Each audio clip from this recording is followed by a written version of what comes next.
Nosaltres coneixem a nivell de Catalunya, tirant llarg, es podrien recol·locar 30 persones, però estem parlant de 204, no veiem viable que es pugui recol·locar el que ells diuen.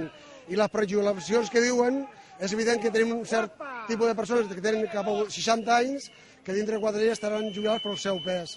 No cal que ho digui el senyor Ribas de Barcelona. No sé si es pensen que és un joc i volen fer un pols amb els treballadors, però aquí hi ha en joc la vida, podríem dir, així de grosso modo, de moltes famílies que estan jugant el pa.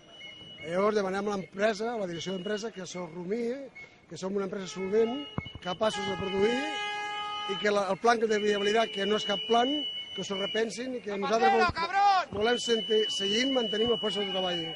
Nosaltres portem l'estudi d'una empresa exterior que va fer de l'estructura de l'empresa i nosaltres manifestem que les entitats polítiques s'impliquin i lluitin per una empresa de Catalunya amb una entitat històrica com la de Torres Paper.